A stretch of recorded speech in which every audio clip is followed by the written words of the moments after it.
Hey guys, welcome back. So in this video, we're going to adjust the curtain wall section sizes here. Now, before I adjust the section sizes, I'm going to make some measurements. So let's select the curtain wall and let's hide this element.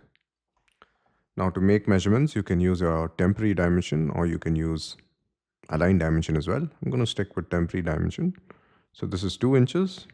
This here is 1 inch. And the spacing would be from the center.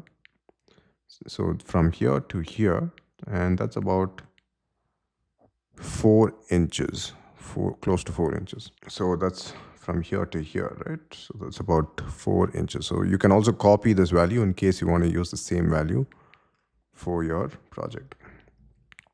All right, so first step is to use these section sizes here. So let me just reset.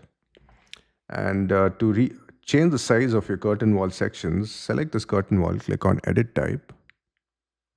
Here you can notice under vertical mullions, we're using rectangular mullion 1.5 inch by 2.5 inches.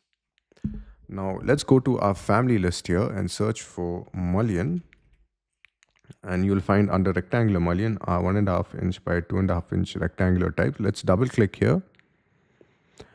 And then you can see the sizes here. So the thickness is 2.5 inches, which is this thickness here. And there is a dimension option here, which is the width on one side, so from the center here to the right, which is about 3/4 of an inch and 3/4 of an inch to the left. So let's change this. Let's duplicate this. Let's call this 1 inch by 2 inch rectangular.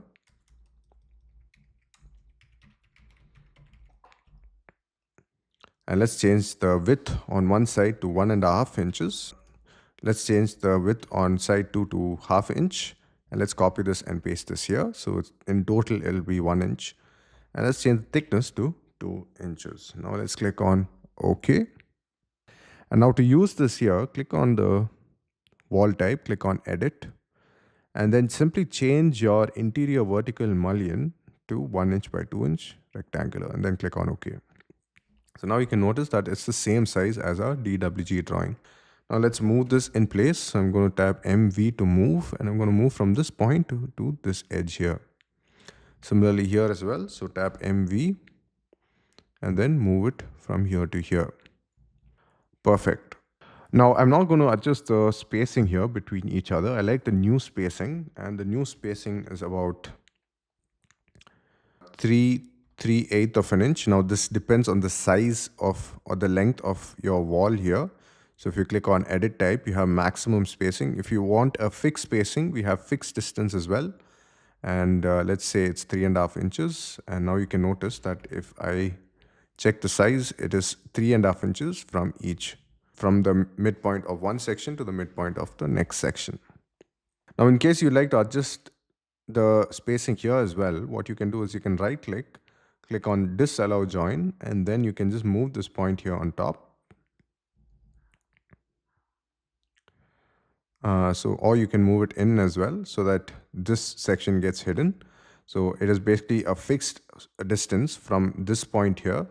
Now, if you like to start from this point, then you can just move it in a bit. Maybe you could also draw some reference lines first. So tap DL, which is detail lines. We haven't talked much about detail lines, but these are temporary 2D lines which you can place in your drawing and then delete them later. So here it's connected to each other as well. So you can right click on Disallow Join and then just move it in. So we have some spacing there. Let me just move this in a bit. Okay, perfect. So now we can see that the sections are 3.5 inch and 3.5 inch to each other. Similarly here as well, you can right click on Disallow Join and just move it in a bit. Now here you can draw a reference or a detail line. So tap DL and draw a reference line and then snap it to that line there and delete this line here. Similarly here, it goes up to this point, which is fine. Perfect. So now if you go to your 3D view, let's switch to 3D. Let's switch off the section box. You can notice that we placed our vertical sections. So that's how you change the size of your curtain wall sections. We'll talk more about curtain walls in future projects. There's a lot of complexity that goes into curtain walls, especially when you create families. For now, this suffices for this project. We will come back to curtain walls as and when required. So I'll see you guys in the next video. Cheers.